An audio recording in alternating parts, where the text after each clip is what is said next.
বিসমিল্লাহিররহমানিররহিম। প্রিয় শিক্ষার্থী বন্ধুগণ, দীর্ঘ সময় সারা বিশ্বব্যাপী করোনা মহামারীর কারণে আমাদের শিক্ষা প্রতিষ্ঠানগুলো বন্ধ থাকায় আমাদের স্বাভাবিক শিক্ষা কার্যক্রম ব্যাহত হচ্ছে। তাই আমাদের স্কুল কর্তৃপক্ষ সভাপতি মহোদয়ের নির্দেশক্রমে, আমাদের প্রধান শিক্ষক মহোদয় নির্দেশক্রমে আমরা স্কুলে আমাদের শিক্ষার্থীদের কল্যাণে সার্বিক তাদের পড়াশোনার কাজ উন্নয়নের লক্ষ্যে আমরা অনলাইনে বিভিন্ন বিষয়ে ক্লাস নেওয়ার চিন্তা ভাবনা করেই আমরা আমাদের অনলাইন কার্যক্রম চালু করেছি। তারই ধারাবাহিকতায় আজকে আমি দশম শ্রেণীর শিক্ষার্থীদের ফিনান্স এবং ব্যাংকিং বিষয়ের উপর একটি ক্লাস আজকে নিচ্ছি। আশা করব সকল শিক্ষার্থীরা এই ক্লাসটি মনোযোগ সহকারে যদি শ্রবণ করেন তাহলে অবশ্যই উপকৃত হবে।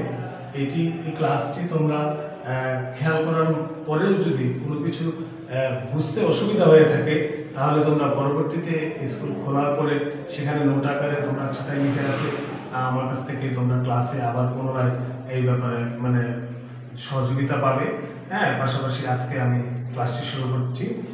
আমার আজকের ক্লাসের বিষয় হচ্ছে ফিনান্স অ্যান্ড ব্যাংকিং বিষয়, আর দ্বাদশ অধ্যায় হচ্ছে দ্বাদশ অধ্যায় হচ্ছে ব্যাংক ও গ্রাহক সম্পর্ক নিয়ে আমরা আজকে আলোচনা করব। ব্যাংক ও গ্রাহক, ব্যাংক সম্পর্কে ইতিমধ্যে আমরা জেনেছি ব্যাংক কি সেই বিষয়ে ব্যাপক আলোচনা বিগত অধ্যায়গুলোতে হয়েছে। গ্রাহক সেটাও আমরা কম বেশ ধারণা আছে, তারপর আমি একটু সাধারণভাবে আলোচনা করছি। ব্যাংক ও গ্রাহকের আস্থা ও বিশ্বাসী ব্যাংকিং ব্যবসায় মূল মন্ত্র, যা ব্যাংকিং ব্যবসায় ভিত্তিমূল। ব্যাংক এবং গ্রাহক এই দুটি সম্পর্ক এমন নিবিড়ভাবে জড়িত যে এখানে কোনো ধরনের ভুল ভ্রান্তি, কোনো ধরনের অবিশ্বাস এগুলো থাকলে ব্যবসায়িক ক্ষতি এখানে নিহিত থাকবে। সুতরাং এই সম্পর্কগুলোর ক্ষেত্রে প্রথমেই আমরা জানবো যে ব্যাংক ও গ্রাহক সম্পর্কের ধরনটা প্রথমে আমরা আলোচনা করবো আজকে। ব্যাংক ও গ্রাহক সম্পর্কের ধরনের প্রথমে এক নম্বরে আসছে ডেটর ও ক্রেডিটর সম্পর্ক। ব্যাংক এবং গ্রাহকের মধ্যে যে সম্পর্কটা বিরাজ করে সেটা হচ্ছে ডেটর ও ক্রেডিটর সম্পর্ক, যেটা আমরা হিসাব বিজ্ঞানের দ্রুতভাবে দাখিলা পদ্ধতি থেকে আমরা জানতে পেরেছি। অর্থাৎ যখন গ্রাহক ব্যাংকে তার টাকা আমানত রাখে বা জমা রাখে তখন ব্যাংক হয়ে যায় ডেটর আর গ্রাহক হয়ে যায় ক্রেডিটর। অনুরূপভাবে আবার ব্যাংক থেকে গ্রাহক যখন তার আমানতকৃত টাকা উত্তোলন করে তখন তার বিপরীত অবস্থা বিরাজ। দুই নম্বরে আসছে হচ্ছে চুক্তিবদ্ধ সম্পর্ক। ব্যাংক এবং গ্রাহক এই দুইটা পক্ষের মধ্যে যে সম্পর্কটা হয় এটা মূলত একটা চুক্তিবদ্ধ সম্পর্ক, অর্থাৎ আইনগতভাবে এই দুইটা পক্ষের মধ্যে একটা কন্ট্রাক্ট হয় যেটা নাকি পরবর্তীতে দুটি পক্ষই রক্ষা করে চলতে হয় চুক্তির সকল শর্তগুলো।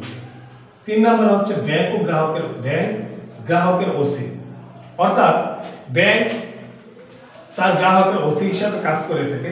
ব্যাংক অনেক সময় তাদের গ্রাহকের সম্পত্তি যথা স্বর্ণালংকার, দলিলপত্র ইত্যাদি সংরক্ষণের মাধ্যমে অনেক সময় গুরুত্বপূর্ণ দলিলপত্র এবং স্বর্ণালংকার তাদের বাসায় নিরাপদ না মনে করলে তারা ব্যাংকে তাদের এই গুরুত্বপূর্ণ সম্পদগুলি ওসি হিসাবে জমা রাখে। সেগুলো ব্যাংক তার ওসি হিসাবে কাজ করে। এটিও একটি আইনগত কিন্তু ভিন্ন ধরনের সম্পর্ক। তারপরে হচ্ছে কি বন্ধক দাতা বন্ধক গ্রহীতা সম্পর্ক। ব্যাংক এবং গ্রাহক এই দুইটা সম্পর্কের মধ্যে বন্ধক দাতা এবং বন্ধক গ্রহীতার সম্পর্ক বিরাজ করে। আমরা অনেক ক্ষেত্রে দেখতে পাই যে অনেক গ্রাহক তার জায়গা জমি এবং মূল্যবান জিনিসের দলিলপত্র এবং মূল্যবান জিনিস ব্যাংকে বন্ধক রেখে তারা বন্ধকি ঋণ নিয়ে থাকে এবং বন্ধকি ঋণ নেয়। তো সেটাই এই সম্পর্কে হিসাবে কাজ করে। তারপরে হচ্ছে ব্যাংক গ্রাহকের প্রতিনিধি। বিভিন্ন ক্ষেত্রে একজন গ্রাহক তার ব্যাংকে তার প্রতিনিধি হিসাবে বিভিন্ন ক্ষেত্রে কাজ করার অনুরোধ করে থাকে। তো সেই ক্ষেত্রে ব্যাংক তার জমাকৃত অর্থ যেহেতু ব্যাংকে জমা আছে, তো গ্রাহক যদি তাকে তার ওই সম্পর্কটার ভিত্তিতে তার প্রতিনিধি হিসাবে বিভিন্ন লেনদেন এর ক্ষেত্রে অথবা দায় দেনা পরিশোধ অথবা আদায়ের ক্ষেত্রে প্রতিনিধি হিসাবে কি করে কাজ করে থাকে ব্যাংক গ্রাহকের পক্ষে। এই গেল ব্যাংক ও গ্রাহক সম্পর্কের ধরন। এই পাঁচটি ধরন ব্যাংক ও গ্রাহকের ক্ষেত্রে বিদ্যমান। তারপরে আসছে গ্রাহকের প্রতি ব্যাংকের দায়িত্ব। একজন গ্রাহকের প্রতি ব্যাংকের চুক্তি অনুসারে অনেকগুলো দায়িত্ব থাকে। সেই দায়িত্বগুলো এক নম্বর হচ্ছে অর্থ ফেরত। প্রথম যে দায়িত্বটা ব্যাংকের গ্রাহকের প্রতি সেটা হচ্ছে যে গ্রাহক যে অর্থ ব্যাংকে জমা রাখলো, যে আত্মবিশ্বাস বা বিশ্বাসের উপর দাঁড়িয়ে সে অর্থটা জমা রাখলো, ব্যাংক তার সে বিশ্বাস রক্ষা করে তার এই অর্থটা চাহিদা মাত্র তার প্রয়োজন সাপেক্ষে তাকে ফেরত দিতে হবে। এটা কখনো ব্যত্যয় ঘটানো যাবে না। 2 নম্বর হিসাবের গোপনীয়তা। একজন গ্রাহক তার ব্যাংকে যে হিসাবটি খুলে সেই হিসাবটি অবশ্যই গোপনীয়তা রক্ষা করতে হবে ব্যাংকে। এটা যে কাউকে যে কোনো সময় যে কোনো কারণ এই বলা যাবে না, যদি কিনা সেটা বাংলাদেশ ব্যাংক অথবা কোনো ধরনের বাংলাদেশ ব্যাংকের নির্দেশ অথবা গ্রাহকের নির্দেশ অথবা আইনগত কোনো অনুমতি না থাকে, সেক্ষেত্রে এটা গোপনীয়তা বজায় রাখতে হবে।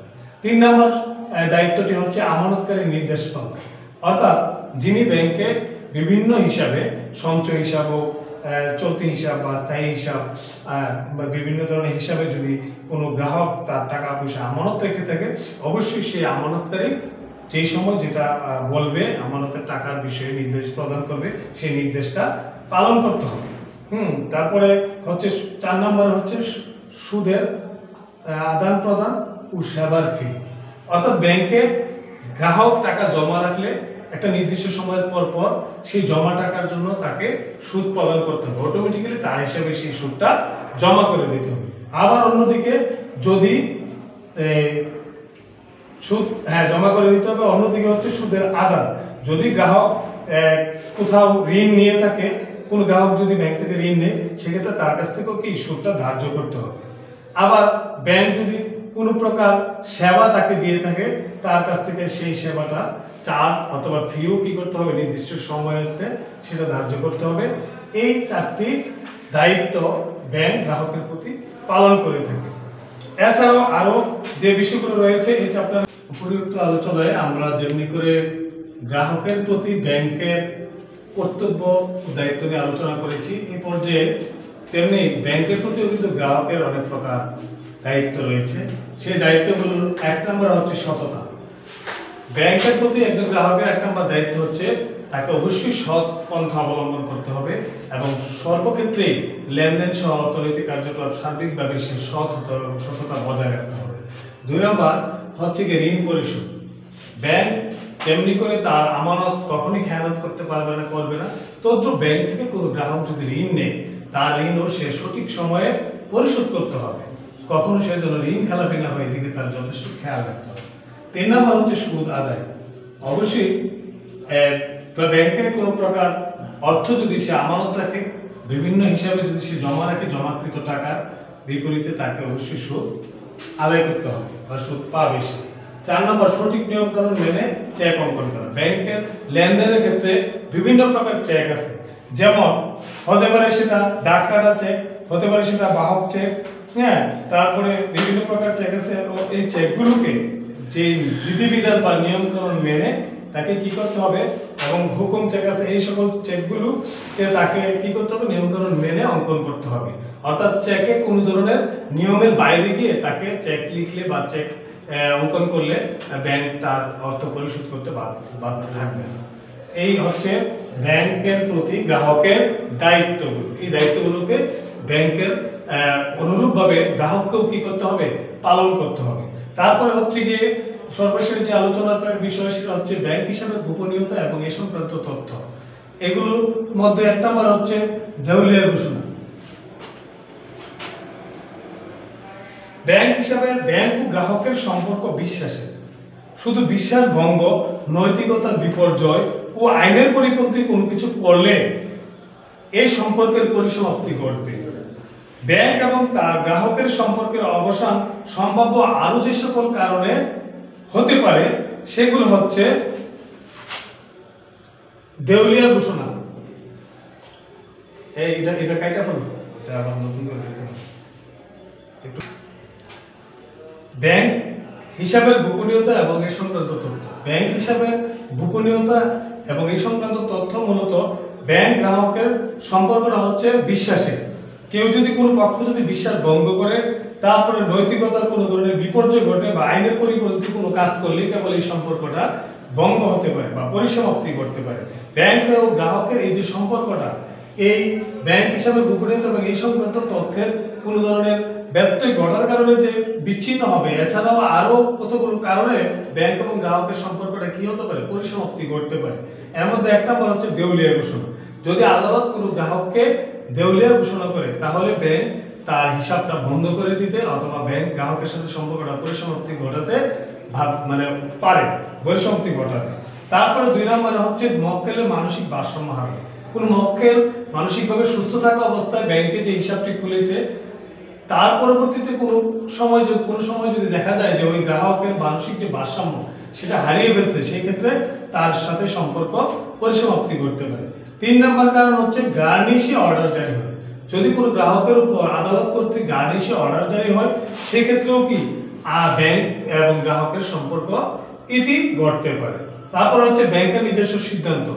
এছাড়া ব্যাংক আইনগতভাবে তার কোনো গ্রাহকের প্রতি যদি কোনো প্রকার অসন্তুষ্টি থেকে থাকে বা অনিবার্য কোনো কারণেই ব্যাংক যদি নিজস্ব সিদ্ধান্তের ভিত্তিতে যদি তার সাথে সম্পর্কের পরিসমাপ্তি ঘটাতে চায় তাহলে সে ঘটাতে পারবে।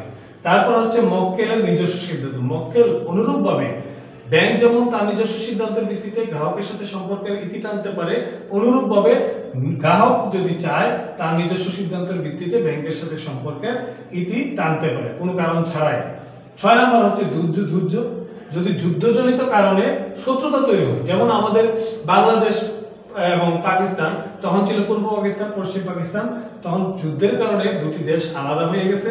এখন অনেক গ্রাহক ওই দেশেরও এখানের কোনো ব্যাংকের থাকতে পারে, আবার এই দেশের কোনো জনগণেরও ওই দেশের কোনো ব্যাংকের হিসাব থাকতে পারে। সেক্ষেত্রে এই যুদ্ধজনিত কারণে দুটি দেশের মধ্যে যদি কোনো শত্রুতা তৈরি হয়, সেক্ষেত্রে গ্রাহক এবং ব্যাংকের সম্পর্কের ইতি টানতে পারে বা গড়তে পারে। 7 নম্বর হচ্ছে সম্পূর্ণ জের স্থানান্তর। কোনো গ্রাহক যদি তার সুবিধার্থে এক স্থান থেকে অন্য কোনো স্থানে চলে যায়, তার ব্যাংকের হিসাবের যে জের আছে সেই জের সে অন্য ব্যাংকে হিসাবে স্থানান্তর করার জন্য এই ব্যাংকের শাখার সাথে বা এই ব্যাংকের সাথে তার সম্পর্কের পরিসমাপ্তি ঘটাতে পারে। 7 নম্বর সম্পূর্ণ জের। তারপর 8 নম্বর হচ্ছে মৃত্যুজনিত কারণ। কোনো গ্রাহক যদি হিসাব খোলা অবস্থায় মৃত্যুবরণ করে তাহলে তার সাথে ব্যাংকের সম্পর্কের এই হিসাবটি ইতি ঘটবে, কেননা তার যেহেতু মৃত্যু হয়েছে সুতরাং এই হিসাব পরিচালনার জন্য ওই ব্যক্তিটি অনুপস্থিত, সুতরাং এই হিসাবটি আর চলবে না। তারপর হচ্ছে 9 নম্বরে দীর্ঘকালীন লেনদেন চালু না রাখা। তারপরে একটি ব্যাংকের সাথে অনেকেই আছে গ্রাহক যে যারা হয়তো হিসাবটি কোনো না কোনো কারণে প্রয়োজনীয়তা বিবেচনায় হিসাবটি খুলেছিল, কিন্তু পরবর্তীতে 1 বছর, 2 বছর, 6 মাস বা 3 বছর, 4 বছর সে আর হিসাবে কোনো লেনদেন করে না। তখন ব্যাংক যদি মনে করে যে হিসাবটি বন্ধ করে দিবে, তাহলে এই গ্রাহকের সাথে সম্পর্কের পরিসমাপ্তি ঘটতে পারে। তো আজকের এই ক্লাসে যে প্রয়োজনীয় তথ্যগুলো আমি আলোচনা করেছি, প্রিয় শিক্ষার্থীরা, আশা করি তোমরা ক্লাসটি মনোযোগ দিয়ে শ্রবণ করেছো এবং তোমরা যতটুকু বুঝতে পেরেছো। যদি তোমরা এই চ্যাপ্টার সম্পর্কে তোমাদের কোনো ঘাটতি থেকে থাকে, অবশ্যই পরবর্তীতে তোমরা স্কুল খোলার পরে ক্লাসে এগুলো আমার সাথে শেয়ার করবে, আলোচনা করবে এবং পরবর্তীতে আমি এগুলো সুন্দর করে আরো বুঝিয়ে দেওয়ার চেষ্টা করব। ধন্যবাদ সকলকে। সবাই সুস্থ এবং ভালো থাকবে এই কামনা।